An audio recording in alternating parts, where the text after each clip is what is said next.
Good morning, everyone. Welcome to Munich. Welcome to the Munich Quantum Software Forum.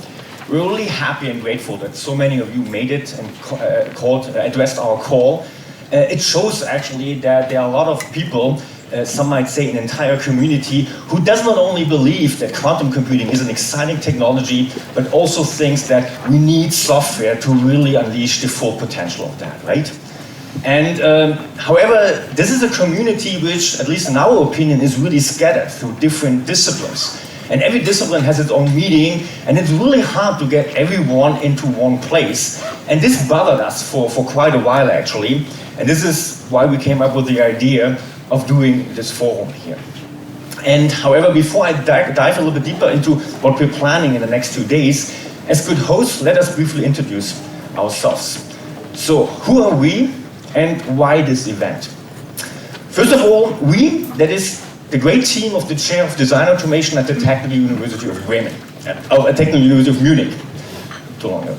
And what we're doing is, for many, many years, 10, 15 years already, we're doing research in design automation software for circuit systems, microfluidic devices, nanotechnologies, train systems, and many, many other things. And, of course, for quantum computing. That's what we do, and we are excited about technology. And let me start first talking about conventional technology, because this is a success story on its own for many decades right now, right? You all know that originally, many, many decades back, electrical engineers built the first electronic circuits, and now they are kind of part of our daily life. They are everywhere, right? And this, of course, is because of the technology and the engineers, the researchers who make that technology happen, but it is also because we've got software methods, design automation methods, tools nowadays like IDEs, compilers, simulators, data structures, and so on and so forth, right? And we managed over the past decades to actually put them together in integrated design flows, and we strongly believe, not only because of the technology, but because of the software which made that technology work, we have all those smartphones and AI systems, autonomous cars and stuff like that around. Now coming back to quantum computing. How's the situation there? I think very similar maybe. So we also have this first promising technology, these first promising devices, quantum computing devices. And now the question is, how does the software for quantum computing look like? And comparing software for quantum computing with software for conventional circuit systems, I think we can say there's still a lot of question marks. Still a lot of research to be done, a lot of development and engineering to be done, right? And this is why we're here today. And of course, we're not starting from scratch. Actually, there's already a huge amount of software available. I just put in here the logos of our main speakers who are going to present today and tomorrow their software solutions, their thoughts about software. And of course, there will be also lots of posters out there with further companies and academic research institutions to make the point like why we need software, and each of them is sort of developing software. So this is who are we, and this is why we came up with this event to bring the who's who in quantum computing together. Now that's us. What about you? Who are you? And in preparation of this meeting, you might remember we sent out a small questionnaire to all of you. And actually the turnout was really great, so we've got good feedback, and let me share a little bit about that feedback. First and foremost, you're more than we expected, to be frank. So in this regard, many, many thanks for the huge interest. We didn't expect that when we originally planned that event, as a research group in the university, we thought, okay, hey, let's invite some friends over and let's have a couple of discussions. We can do that in our seminar room, something like that. And then after a couple of months, we recognized, oops, there are a lot of people, and to be honest, and I'm really sorry about that, right now we have a waiting list composed of 17 people. In the past months, I wrote numerous emails to people who I have to tell that we do not have enough space. So really, thanks for the huge interest. For all of those, we kind of set up the videos over there so that we at least get recordings from the entire event. Let's see how this works out, but many, many thanks for the huge interest. But now let's get back to you. Who are you? In the questionnaire, we asked you a couple of questions. Let me share some very interesting results. This is a software forum. So I originally thought this is going to be 80%, 90% computer scientists. To be honest, the computer scientists are not even the biggest group. I was totally surprised by that. We have 43% which consider themselves physicists, and then 39% computer scientists, engineering maths as well. This was really surprising to me, and it also shows again how interdisciplinary this entire thing is. Also, I'm really happy that this is not a research conference, not the sole research conference. Don't get me wrong, I'm a researcher by heart. I love research, but I also like to apply our research to industry. And I'm really happy that we've got several people from research centers and of course from the universities, but also 23% from startups and 90% from established companies. That is great. This is a really cool, diverse audience here. I'm really happy on that. And of course, we have people, juniors and seniors, we have PhD students and postdocs, we have junior developers, senior developers, but also 18% of management, of deciders are here. Also this, a really great diversity. And last but not least, quantum computing is a rather new technology, and also here, broad diversity. We have several people in the audience who just started, sort of like, we have just started, or just in their first 2 years. We have a couple of crowd here which already work in quantum computing for quite a while, and we even have some people, including myself, who already worked for that for more than 10 years. I was really wondering if I should ask for a show of hands who is there, but I skipped that. But it's really great that we have this diversity. And last but not least, also topic-wise, I'm really happy with the portfolio, of the background of all of you. So of course, quantum algorithms is a topic which most of you are interested, but also compilers, simulators, quantum circuit simulation, even verification. I like that particularly because this is a topic which is totally undervalued at the moment. And even topics like where we have it like ethics, just 10%, but still there's a broad interest. I'm really happy about this audience. And based on that, I'm really looking forward to some very interesting and cool discussions in the next 2 days. Now, getting a little bit to some organizational issues. And of course, the most important thing is the program. You all have seen the program in the internet. You should have got your welcome package, so you have the program in there as well. This is how we do that. But we tried also to make this event not just about talks. Talks are about the main reason most of you probably came, but we also want to, provide a room for interaction. We're not sure how good this is going to work, but we have over there the lounge area. Most important for that in this area, of course, are the posters. 16, 17 further presentations are over there. But also we have tables there, we have plugs there, use that to sit together. If you talk about software, you want to do it hands-on, do that, put on your computers. Let's see how this is going to work out. Probably the most important thing, Wi-Fi access. This is the Wi-Fi access. I hope it works for most of you. Either one probably is, particularly for the academics among you, either one is going to work out hopefully. Besides that, we have also this Wi-Fi through SCCM over there.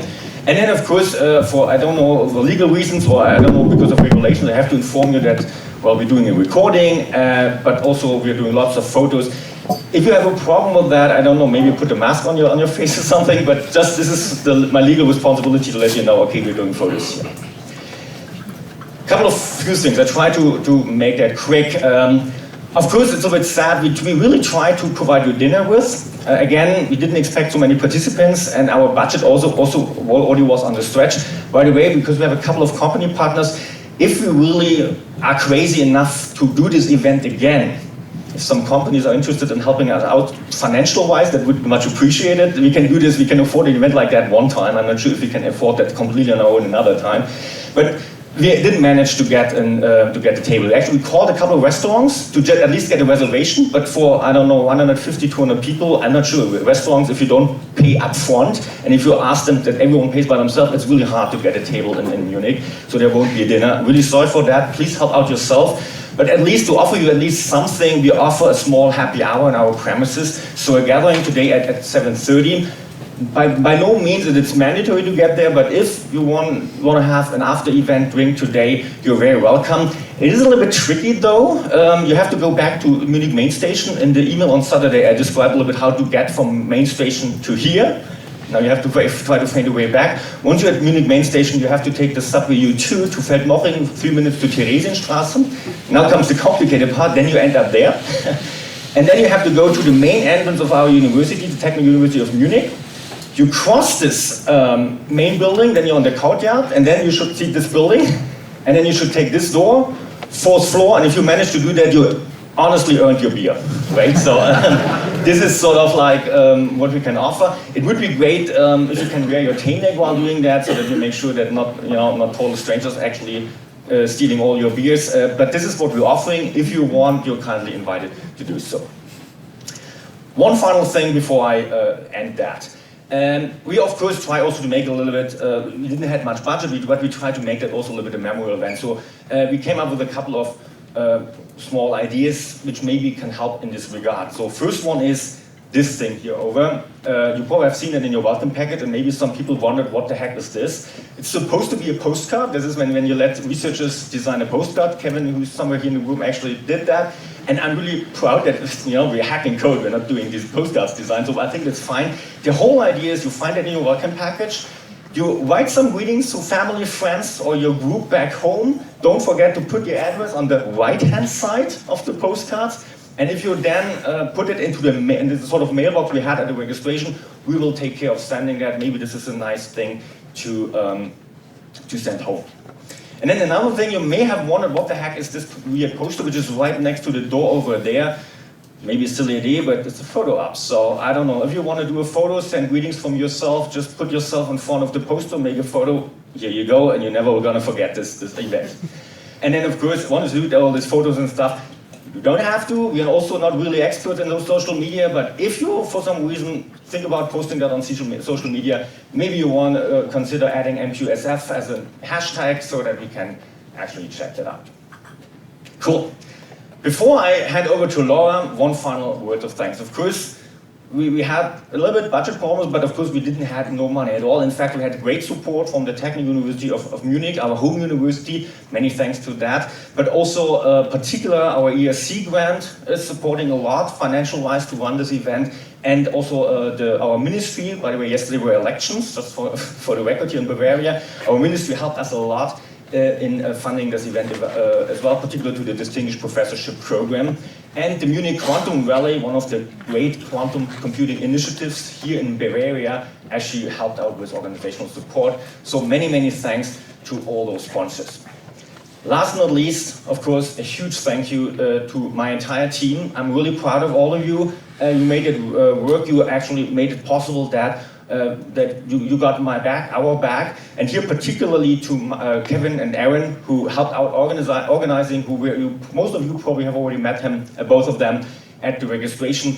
Many, many thanks. It's a great team effort, and I'm really, really, really thankful to all of them, to my entire team. You're the best team in the world, and really, really thanks that you actually managed to pull that up. And if I may ask, maybe this is worth a round of applause for this fantastic team. Thank you very much.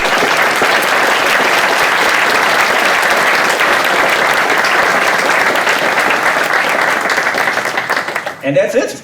That is the start of the event. And with this, Laura, I would like to ask you to the stage. While you're setting up, let me say a couple of words. I really don't plan that as a typical conference experience. That might just be me. Conferences are usually, you know, in this session you have this kind of setup. I'm supposed to read the bios, but I don't want to do. You have the bios in the program. I just want to do a little bit flexible. Laura, I let you set up your computer, and then you take it from there. Just one small announcement as a heads up.